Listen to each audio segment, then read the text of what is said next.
ఆ సౌండ్ ఎలా ఉంటుంది, చెవులు బద్దలైపోతాయి. సో మన వాడు సరదాగా చెప్పినా ఏం చెప్పాడంటే, జాగ్రత్త, నాది కాదు పూచి, ఆ సినిమా రిలీజ్ అవుతుంది, అవన్నీ సర్దుకుని కొంచెం క్లీన్ చేసి పెట్టుకోండి, బద్దలవుతే నాది కాదు అన్నాడు. అది సరదాగా అన్న సత్యం. అదేంటంటే గురుగారు, సౌండ్ కరెక్ట్గా బయటకి ఇది ఇవ్వాలంటే సర్దుకొని కరెక్ట్గా క్లీన్ చేయకపోతే అడ్డుపడి పగులుతాయి. లేదు ఇది సరదాగా అన్న సత్యం అంటున్నా. ఈ విషయంలో గురుగారు నేను గురుగారితో కానీ తమన్ సార్తో కానీ నేను ప్రయాణం చేస్తూ ఉన్నాను కదా అఖండ మొదటి పాట నుంచి. అంటే అంటే ఉద్దేశం మంచిదైతే ఫలితం ఎప్పుడు గొప్పగా ఉంటుంది గురుగారు. నేను వీళ్ళిద్దరిలోనూ బాగా గమనించిన విషయం ఏంటంటే ఉద్దేశం, మన ఉద్దేశం ఎప్పుడైతే హానెస్ట్గా ఉంటుందో దాని తాలూకు అవుట్పుట్ కూడా ఎక్స్ట్రీమ్గా ఉంటుంది. అంటే మనందరికీ తెలిసిందే, మన విద్య, మన ధర్మం, మన సినిమా ఏదైనా సరే, సినిమా సిట్టింగ్ కానివ్వండి, మ్యూజిక్ సిట్టింగ్ కానివ్వండి, మన శాస్త్రం కానివ్వండి, ఫస్ట్ మనం తర్కం, తర్వాత తత్వం. ముందు తర్కం చెప్పి తర్వాత తత్వం చెప్తాం, లాజికల్.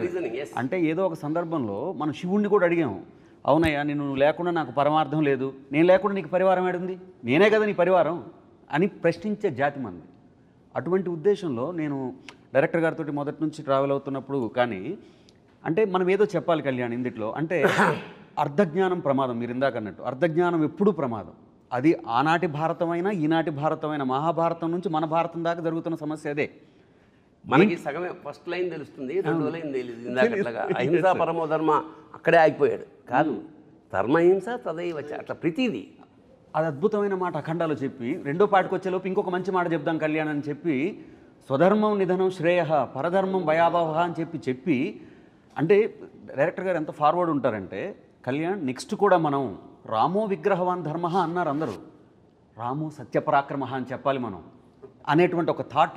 అంటే ఏం లేదు సార్, ఇప్పుడు అంటే ఆ నిమిషంలో బ్రతకటం అంటాం గురుగారు, ఆ నిమిషంలో బ్రతకటం అంటే నాకు ఎప్పుడు తమన్ సార్ చెప్తారు, కళ్యాణ్ ఒక పబ్బుకు రమ్మంటే ఎవరైనా వస్తారు కళ్యాణ్, సరదాగా సాయంత్రం ఎంజాయ్ చేద్దాం పబ్బుకు రమ్మంటే వస్తారు, బ్రాహ్మీ ముహూర్తంలో గుడికి రావడం కష్టం, లేచి గుడికి రమ్మంటే కష్టం, ఆ గుడికి తీసుకొని రావాలి. ఎందుకంటే ప్రతి గుండెని గుడి చేసే సినిమా ఇది, ప్రతి గుండెని గుడి చేసేటటువంటి సినిమా ఇది. ఈ సినిమాకి మనం అతను రాసిన పాటలో అమ్మలాగా కాసే ఉమ్మని, అది కడుపులో దాచిన ఉమ్మ నీరు నువ్వేనని చెప్పకుండా మారాన్ చేసే అది. అంటే సృష్టి నాకు ఎంత విచిత్రం అంటే, మామూలుగా పిల్లాడు పుట్టిన తర్వాత 4 అడుగులు వేస్తే ఎక్కడ జారిపోతాడో తల్లి తండ్రులు భయపడి గిలగిల్లాడిపో, అలాంటి వాడు గర్భంలో ఆ నీళ్లల్లో, ఆ ఉమ్మ నీటిలో మోస్ట్ అంటే అంత జాగ్రత్తగా ప్రపంచంలో ఇంకా ఎవరు ఉండరు.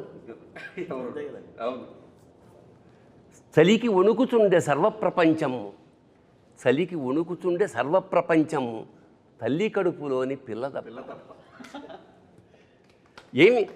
ఏంటండి అది? సో దీన్ని చాలా అందంగా పట్టుకున్న సాహిత్యం. అంటే కళ్యాణ్ అంటే ప్రధానంగా సినిమాకి పెద్ద తెలివితేటలక్కర్లేదు, జనానికి అందరికీ అర్థమయ్యేలా సింపుల్ భాష, బట్ సందర్భాన్ని బట్టి ఈ సినిమాలో అతను ఉపయోగించిన పదాలు, మాట్లాడిన భాష ఎక్స్ట్రాడినరీ. అందుకని కళ్యాణ్ ఇది నీకు టర్నింగ్ పాయింట్ ఒక విధంగా. అలాగే తమన్ గురించి నేను ఒక వాక్యం రాశాను, అతను సౌండ్ అదేమిటంటే, నాదస్వరూపుడైన పరమేశ్వరుడి అఖండ తాండవానికి అనుగుణంగా లయాత్మకంగా శరీరంలోని నాడులు, సిరలు, ధమనులు కూడా విడిపోయేలాగా సంగీధమన్ జన్మధన్యం. దాని నుంచి ఒక మాట అన్నారు సార్, మీరు ఇందాక ప్రమాదగణాలు అన్నారు చూసారా, ప్రమాదగణాల్లో మీకు తెలుసు సంగీతం అనేటప్పటికి భృంగీశ్వరుడు, భృంగిలా వాయించారు ఆయన, ఈ సినిమా మొత్తాన్ని భృంగిలాగా మోసారు. ఆ సంగీత శబ్దం అనేది అపర భృంగి అయి ఆయన చేశారని నేను ఆ ప్రయోగం ఉన్నాను. ఏంటంటే ఈ జనరేషన్ వాళ్ళం కాబట్టి ప్రవచనాల్లో ఎక్కువ దిగదు, దిగదే సో మెనీ థింగ్స్ మైండ్లో ఉంటాయి కాబట్టి, సాయంత్రం క్రికెట్ ఆడదాం, నైట్ డిన్నర్ అమ్మాయి వంకాయ కూర, బంగాళదుంప కూర, ఇంత ఆలోచనలో ఉంటాం, లైఫ్ ఒక రోజు అలా ప్లాన్ చేసుకుంటాం. సో ప్రవచనాల్లో మంచివి కొన్ని దిగవు. బట్ సినిమా ఆయన ఫస్ట్ హాఫ్ నాకు ఇచ్చిన తర్వాత ఆయన చెప్పిందల్లా సినిమాలో అర్థమైంది. ఓహో, ఇది చూస్తూ ఉంటే సినిమా ఒక రీల్ 1లో అక్కడ మన అష్టదిగ్మనంలో అసలు దీన్ని ఇంకా నేను ఫిక్స్ అయిపోయాను, ఇంకెళ్ళి ఇంకా గుడికి వెళ్ళి తలుపులు మూసేయాలి ఇంకా అసలు ఇంకా అంటే ఇంకా ఎవడు దీని తర్వాత ఇంకా థియేటర్కి బయట ఇంకా వాట్సాప్ ఫేస్బుక్లో ఎవరు చూడకూడదు, ఇంకా లోపలికి వెళ్ళిపోయి ఇంకా లాక్ చేసేయడమే, అంటే 2.5 గంటలు ఇంకా ఏం అసలు ఎవడు ఫోన్ చూడకూడదు. అలాగే శివతత్వాన్ని విష్ణుతత్వాన్ని పరమాద్భుతంగా మిక్స్ చేశాడయ్యా. ఇప్పుడు శివుడి ముందు నంది ఉంటాడు, లాంగ్ షాట్లో హనుమంతుడు ఉంటాడు. ఎందుకు ఉంటాడు? ఉంటాడేమో, ఉంది గుళ్ళు కదా, అన్ని పంచారామ అన్నీ ఉండొచ్చు. కానీ ఇందులో విష్ణుతత్వాన్ని తీసుకుని ఆ రామతత్వాన్ని తీసుకుని అందులోంచి గద తీయడం అనేది అంటే శివకేశవులకు అభేదం. ఇప్పుడు ఎంత అంత అంత ఎంత ఎంత పొయిటిక్గా దానికి నిజంగా అంటే ఇప్పుడు దురదృష్టవశాత్తు దేశంలో మా విష్ణువు గొప్ప, మా శివుడు గొప్ప అనే ఒక దరిద్రమైన ఒక భావన ఉన్నది. మద్భక్త శంకరద్వేషి నా విష్ణు పురాణంలో చెప్తున్నాడు విష్ణువు, మద్భక్త శంకరద్వేషి, మద్వేషి శంకరప్రియ. నా భక్తుడై శంకరాన్ని ద్వేషించేవాడు, శివుడి భక్తుడై నన్ను ద్వేషించేవాడు, యోభౌ నరకం యాంతి యావశ్చంద్ర దివాకరం. సూర్యచంద్రులు అంతవరకు వాళ్ళకి ముక్తి లేదు. ఎందుకంటే రెండు నేనే, ఒకే కాయానికి ఉన్న రెండు నేను. ఈ రెండుని విడదీసి సపరేట్గా చెప్పకుండా చాలా ఆ సోలం ప్లేస్కి ఎప్పుడైతే గద వచ్చిందో తెలియకుండానే విష్ణుతత్వం ఎంటర్ అయిపోయింది. అదొక అద్భుతమైన transformation as a creative director. మంచి అన్వయం కూడా చెప్పాలి సార్ మీకు. సినిమాలో ఫస్ట్ హాఫ్లో చూసినప్పుడు స్తంభం నుంచి నరసింహస్వామి ఆవిర్భవిస్తాడు, చిన్న 2 నిమిషాల ఘట్టం చూపిస్తారు. దానికి మళ్ళీ సెకండ్ హాఫ్ ఎలా లింక్ అన్నది ఒక చిన్న విశ్లేషణ ఉంది నా వరకు నేను ఆలోచించింది. ఎందుకంటే పోతన గారు భాగవతంలో చెబుతారు, ప్రహ్లాద హిరణ్యకశిపు రంజన భంజన నిమిత్తాంతరంగ బహిరంగ జేగీయమాన కరుణా వీర రస సంయుతుండును మహాప్రభావుండునైన శ్రీ నృసింహదేవుండు ఆవిర్భవించినన్ కనుంగొని అని చెప్తారు ఆయన. అది ఈ 2 లైన్లు ఈ సినిమాలో కనపడతాయి చూస్తే. ఎందుకంటే వచ్చింది ఒకటే ఎంట్రీ, హీరో ఒకటేసారి ఎంట్రీ ఇస్తాడు నరసింహస్వామి స్తంభం నుంచి. కానీ ప్రహ్లాదుడికి అన్నాళ్ళు ఎదురు చూస్తున్న భగవంతుడిగా కనిపించాడు. అదే హిరణ్యకశిపుడికి మహాప్రళయమే కనిపించాడు. ఒకటే దేవుడే వచ్చినవాడు. ఈయనకేమో కరుణ వీర రస సంయుతుండు అంటే కరుణ చూపిస్తున్నాడు భక్తుల మీద, ఇటు రాక్షసుల మీద వీరరసాన్ని ప్రకటిస్తున్నాడు. ఒకటే అఖండనే, తనను నమ్ముకున్న వాళ్ళు ఎవరున్నారో వాళ్ళందరినీ కాపాడుతున్నాడు, అటువైపు రాక్షసులందరినీ సంహరిస్తున్నాడు. ఈ 2 నరసింహస్వామి యొక్క తత్వాన్ని ఆ శివుడి రూపంలో అఘోర రూపంలో ఉన్న అఖండకు మళ్ళీ ఆపాదించినట్లుగా అనిపిస్తుంది. అఖండ తాండవం విషయంలో సార్ మనకి అఖండాలో కూడా ఈ గౌరవం వచ్చింది కానీ సార్, అఖండ అప్పుడు చాలా బాగా చేసావని భుజం తట్టిన వాళ్ళు ఉన్నారు, టీం అందరినీ భుజం తట్టిన వాళ్ళు ఉన్నారు, షేక్ హ్యాండ్ ఇచ్చిన వాళ్ళు ఉన్నారు సార్. బట్ అఖండ తాండవంకి వచ్చేలోపు చెయ్యెత్తి నమస్కారం పెడతా ఉన్నారు సార్. అది ఈరోజు థియేటర్లలో ప్రేక్షకుల వాళ్ళ తాలూకు అన్వయం ఏదైతే ఉందో, బాలయ్య బాబు విగ్రహం ఆ గెటప్ ఒకటి ఫస్ట్ ఫ్రేమ్ నుంచి చివరి ఫ్రేమ్ వరకు ఆ కన్సిస్టెన్సీ ఆఫ్ క్యారెక్టర్ అసలు ఎక్కడైనా డ్రాప్ లేదు. అదే ఇమోషన్ అలా నాకు అనిపించింది. కాళీయుడి పడగల మీద విషం కెక్కించే నృత్యం చేసిన బాలకృష్ణుడు విరాట్ స్వరూపం చెంది శివుడై అఖండ తాండవం ఆడాడు. ఇక్కడ దాచుకున్నాడు, అక్కడ కక్కించిన వాడు ఇక్కడ దాచుకున్నాడు. నిజంగా అంటే సార్ రేరుగా ఒక వ్యక్తి నేను హాయిగా అంటే ఈ వేషం పరిపూర్ణమైన తృప్తితో చేశాను అని బాలయ్య వెనక్కి తిరిగి చూసినప్పుడు ఈ సినిమా ఖచ్చితంగా ఆయన వెనక్కి తిరిగినప్పుడు అఖండ మాత్రం కనిపిస్తుంది. ఎందుకంటే ఆ గెటప్ సాక్షాత్ ఇప్పుడు ఇతనే శివుడేమో అని అక్కర్లా, సాక్షాత్ స్వరూపు తెలిసిపోతుంది. రెండింటి మధ్య అభేదం కనిపిస్తుంది నాకు. పైగా ఆ డైలాగు వాడు విభూది కొండ అన్నం అనేది ఎందుకంటే విభూతిర్భూతిరైశ్వర్య అణిమాదికమస్తదా అణిమా మహిమా చేయవ. విశేషం ఏంటంటే ఈ విభూతి ఏదైతే ఉందో ఇది విభూతి అంటే ఐశ్వర్యం, భూది అంటే ఐశ్వర్యం, విభూతి అంటే మహైశ్వర్యం. మరి మహేశ్వర్యాన్ని ఇక్కడ ఎందుకు రాసుకుంటామంటే ఒరే ప్రపంచంలో ఏ ఐశ్వర్యమైనా అల్టిమేట్గా ఇదేరా, రోజు కొంచెం రాసుకో, నీకు ఐడియా వస్తుంది. అల్టిమేట్గా బాలయ్య చేతిలో ఫైనల్గా ఉండేది ఏంటి? ఎవడైనా ఎన్ని చూడలేదు రాజు అంటే. అలాంటి విభూది కొండ అండంలో అన్వయం. ఒకటి తెల్లగా ఉంటుంది కొండ, హిమాలయాలు తెల్లగా ఉంటాయి, స్వచ్ఛతకి మారిపోయారు. అనంతమైన అండ ఆ బంగారు కొండ లేదా మంచు కొండ లేదా విభూది. ఆ కొండ విభూది కొండ అని ప్రయోగించడం మాత్రం ఐ రియల్లీ ఎంజాయ్. అలాగే క్లైమాక్స్లో మనవాడు రాసిన సంస్కృతి పల్లవి ఏంటి? పల్లవి ఒకసారి అను.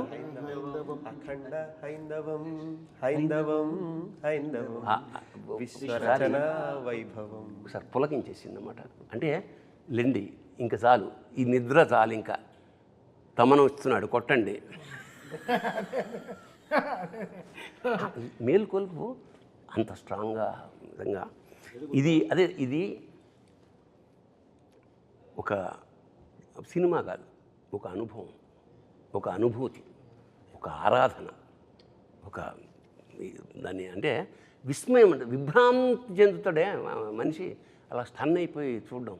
అది ఈ సినిమాలో సాధ్యపడిందంటే ఇది ఒక్కళ్ళ కృషి కాదు. ఎప్పుడైనా సరే కెప్టెన్ ఆఫ్ ద షిప్ అని డైరెక్టర్ ఉంటారు, ప్రొడ్యూసర్ ఏమన్నా ఓనర్ ఆఫ్ ద షిప్, మిగతా అందరూ నడిపారు పడవని. ఎంత పరమేశ్వరుడి కృప ఉంది పైన. ఒక ఒక ఒక ఒక ఆర్టిస్ట్కి జన్మ సాఫల్యం అంటే, ఇప్పుడు అన్నగారు చేసిన చాలా వేషాలు ఉన్నాయి కదా, రాముడుగా కృష్ణుడిగా. ఇవాళ ఆ వేషంగా ఎవడు ఫీల్ అవ్వాలా? చాలా కాలం ఇంట్లో ఫోటోలు ఇంట్లో దేవుడి ప్లేస్లో పెట్టారు.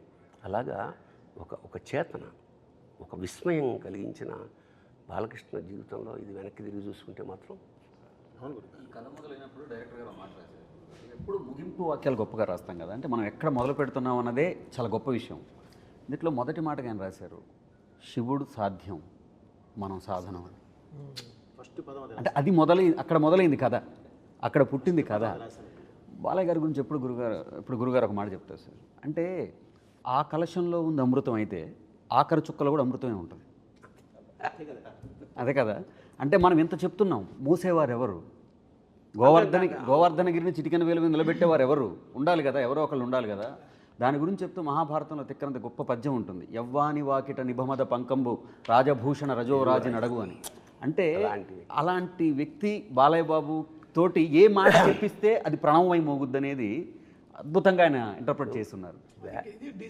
డిజైన్ నేను అదే చెప్తాను, అంటే మన తిరుపతి కొండకి బస్సు వెళ్తుంది, వెనకాల ఘాట్ ఎలిజిబుల్ అని రాసి ఉంటుంది.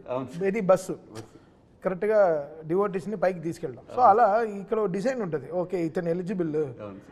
ఈ సినిమా పూర్తి అవ్వడంలో ఒక ఎలిజిబిలిటీ ఉంటుంది. సో ఓకే బోయపాటి గారికి శక్తి ఉంది ఈ సినిమాని వెళ్ళి ఇంతమంది ఇంత వరల్డ్కి చెప్పడం, తమకి శక్తి ఉంది ఇలా దీన్ని ఇది చేయడం. ఇది బికాస్ అఘోర మంత్రాలు పాడడం చాలా రేర్ స్వామి. అసలు ఆ ఎనర్జీ పడుకోనివ్వదు, ఫ్రెష్గా ఉంటుంది. నేను పడుకోలేదు బట్ ఫ్రెష్గా ఉన్నాను, 24 గంటలు అసలు ఫ్రెష్గా ఉన్నాను. ఎలా ఫ్రిడ్జ్లో యాపిల్ లాగే ఉన్నాను. అఘోర శబ్దానికి మన వాళ్ళు జుట్టు బెరబోసుకుంటారు, గోల్డ్ పెంచుకుంటారు, ఏవో తింటారు. అఘోరం అంటే ఘోరం కానిది అని అర్థం. అయితే అంటే వాళ్ళ ప్రపంచంలో ఏదైనా చెత్తను కూడా మేము స్వీకరించేస్తాం, ఇది సృష్టిలో భాగం. ఇది అది అసలు విషయం. అలాగే మన పాత్రధారుడు ఒక వేషం వేసినప్పుడు వేషం వేసేసాను అలా కాకుండా ఒక నిబంధనప్పుడు అన్నగారు ఉపవాసం ఉండేవాడు, కొన్ని నియమాలు పాటించేవాడు. నాకు అనిపిస్తుంది అన్నమాట, ఈ వేషం నాకు రామలక్ష్మణుల ఇంటర్వ్యూ ఎక్కడ చూసాను, అంత చల్లో హిమాలయాల్లో ఎంతో కష్టపెట్టాం ఆయన్ని, ఆయన ఎక్కడ విసుక్కోలేదు. అంటే ఆ పాత్ర పట్ల ఆయనకున్న నిబద్ధత. అదే కాదు, ఈ సినిమా చేయటానికి అసలు మెయిన్ మూలం ఆయనే.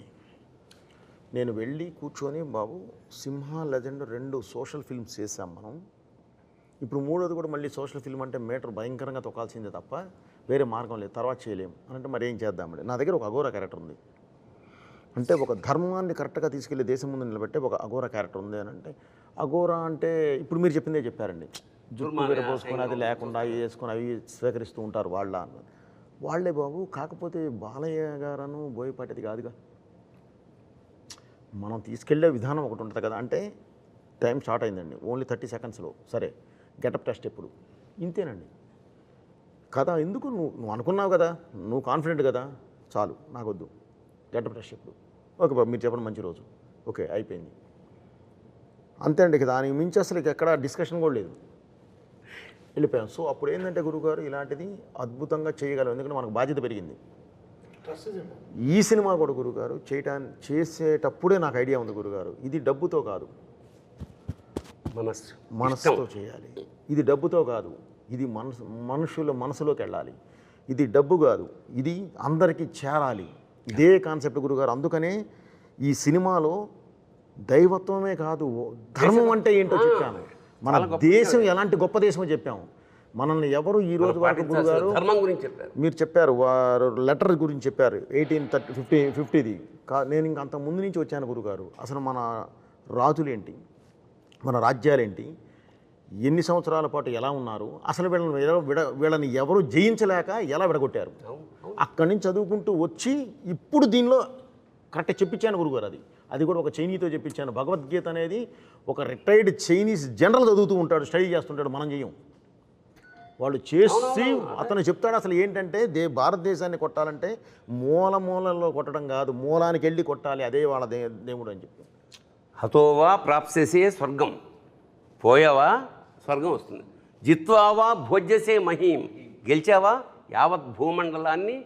తస్మాత్ ఉత్తిష్ట కౌంతే, ఇది భారతీయుడికి చెప్తున్నాడు. ప్రతి భారతీయుడికి మనం ఈ సినిమా ద్వారా ఉత్తిష్ట కౌంతేయ యుద్ధాయ కృత